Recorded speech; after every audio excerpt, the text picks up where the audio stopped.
안녕하십니까, 강호진입니다. 자, 오늘은 시장과 관련된 이야기 해보도록 하겠습니다. 최근에 이 관세 이슈 때문에 시장이 정말 예측할 수 없게 흘러가고 있죠. 그래서 갑자기 급락이 나오거나 갑자기 좀 급등을 보여주고 있는데, 자, 이런 시장에서 우리가 어떻게 좀 대응을 할 수 있을까? 조금 더 마음 편하게 가져갈 수 있는 건 무엇인가? 이 부분에 대해서 조금 이야기 해보도록 하겠습니다. 자, 일단은 지금 시장을 잠깐 한번 보게 되면요, 지금 미증시가 어제 굉장히 크게 올랐습니다.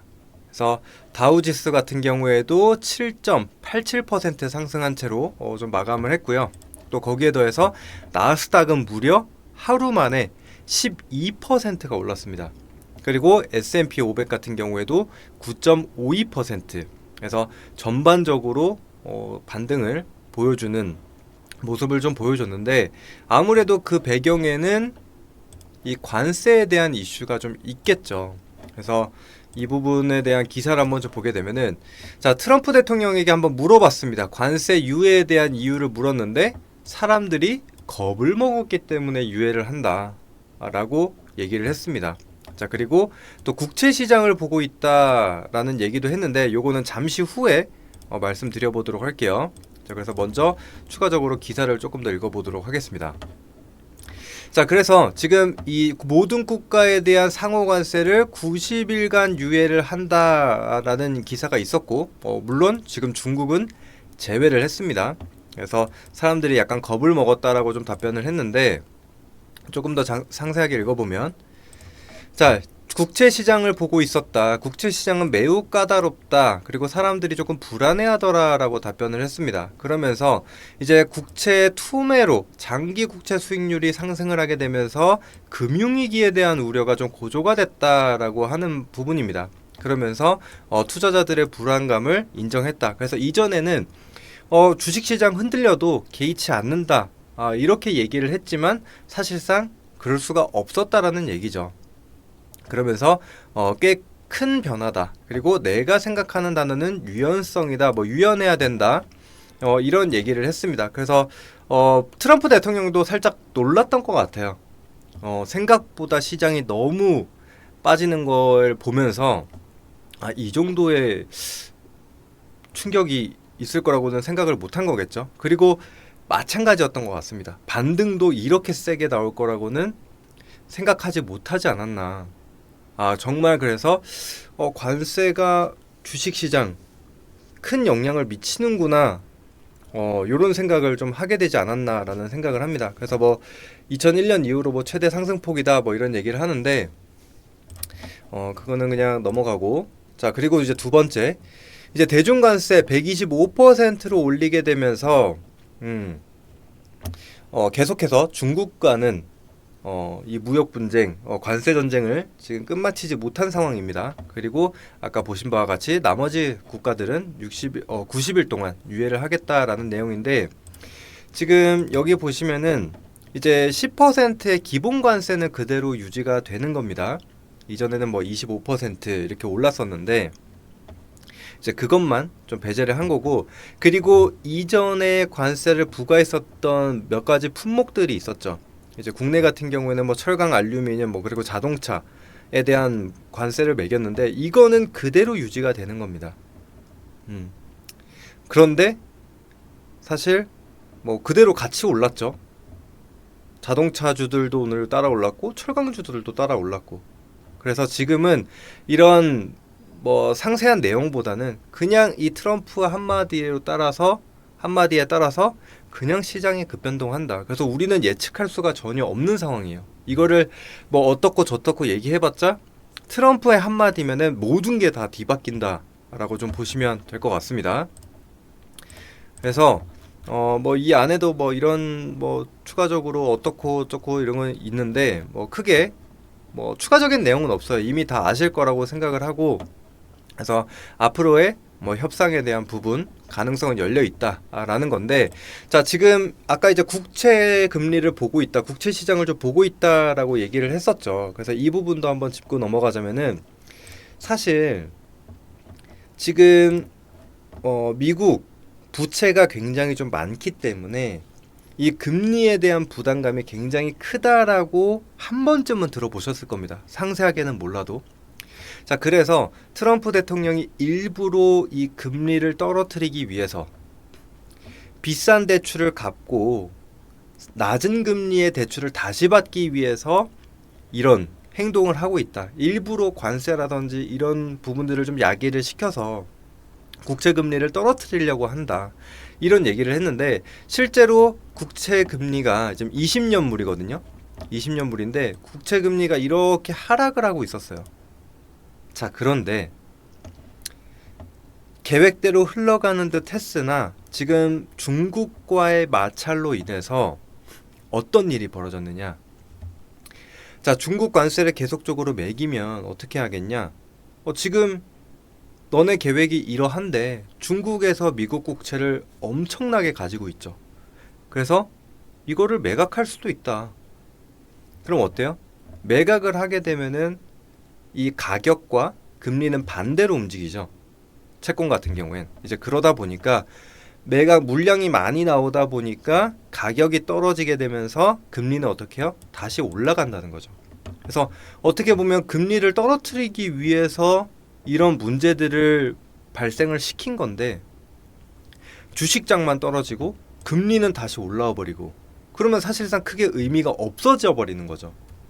금리를 떨어뜨리기 위한 거였는데 그렇기 때문에 지금 좀 한 발 빼면서 주식시장을 다시 좀 들어올린 부분이 아닌가, 좀 달래려는 모습이 아닌가 라는 생각이 좀 들었던 거죠. 그래서 앞으로 이 국채 금리도 계속적으로 좀 체크해 볼 필요가 있을 것 같습니다. 이게 어느 정도 안정화가 되는지 그런 것들을 같이 한번 보시면 좋을 것 같아요.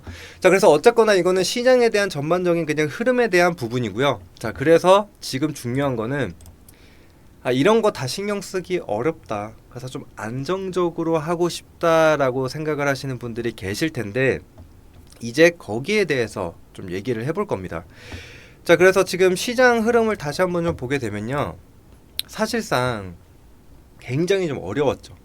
계속 빠지는 모습들이 좀 보여졌는데 저 같은 경우에는 그래서 최근에 이 개별적인 종목에 대한 부분 물론 추천을 해드리고 있지만 그 밖에 우리가 볼 수 있는 거는 바로 ETF와 ETN이다.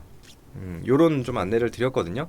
그래서 실제로 지금 보시면 이제 삼성 인버스 그러니까 코스닥 2배짜리 인버스입니다. 요거는 ETN인데 요런 것들을 이제 설명을 드리면서 시장 하락에 있어서 어느 정도 우리가 대응을 할 수 있게끔 좀 말씀을 드린 거거든요. 그래서 요렇게 충분히 좀 하락장에서도 방어를 할 수 있는 그런 모습인데 자, 그래서 제가 사실 어제 이제 딱 말씀드린 게 이제 레버리지를 조금 모을 때가 아닌가 라고 말씀을 드렸거든요. 근데 좀 아쉽기는 해요. 그냥 하루 만에 갑자기 이렇게 될 줄은 정말 몰랐거든요. 그러니까 이거는 정말 운이 따라준 거죠.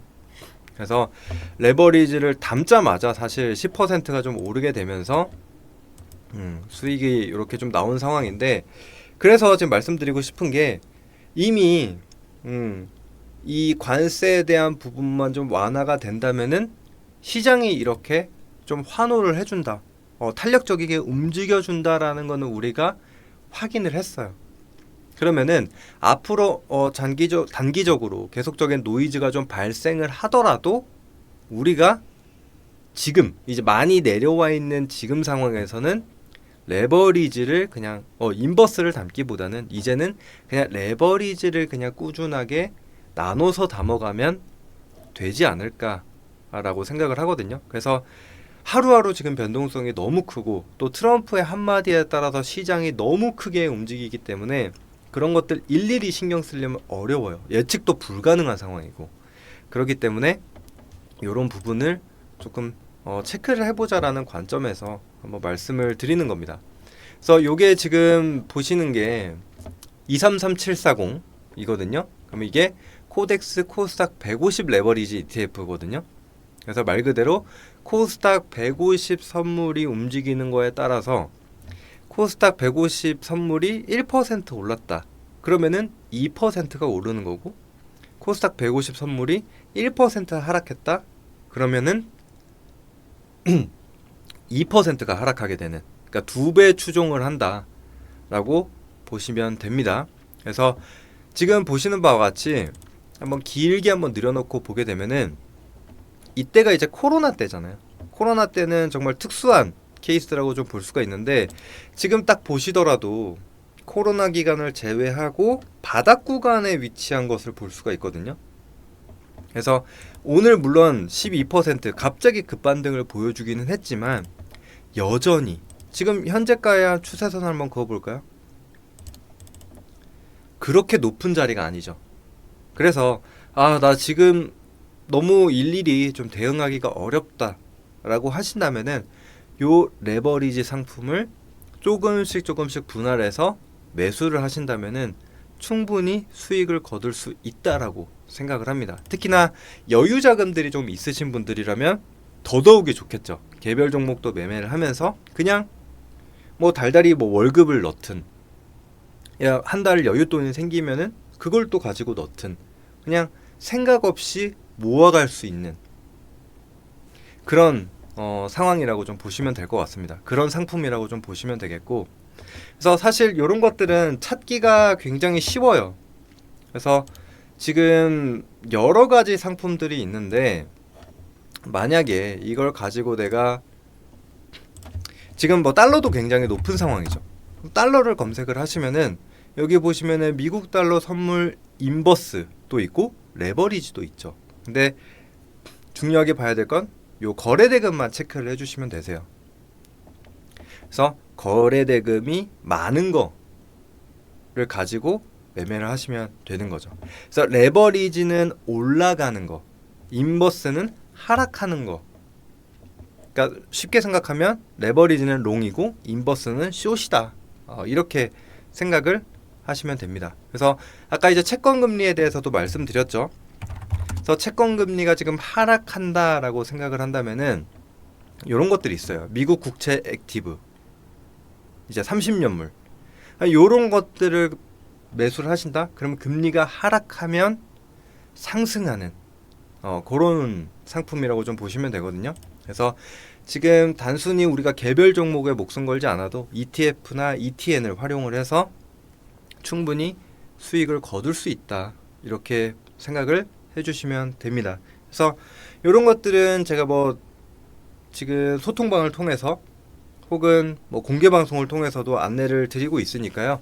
추가적으로 궁금하신 분들은 그쪽 들어오셔가지고 조금 더 상세하게 설명 들어보시면 좋을 것 같습니다. 그래서 오늘은 그냥 간단하게 시장 얘기, 그리고 단순하게 그냥 모아갈 수 있는 이 지수 추종 상품에 대해서 좀 말씀을 드렸습니다. 이제 코스닥 뭐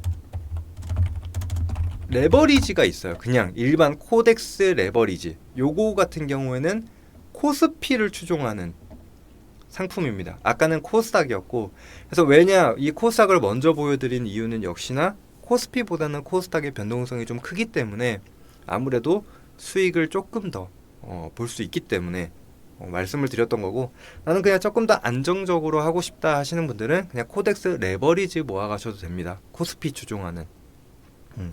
그리고 이제 미국을 보고 계시는 분들이라면 아마 잘 아실 거예요. 뭐 나스닥 2배라든지 3배짜리 뭐 이런 것들이 있거든요.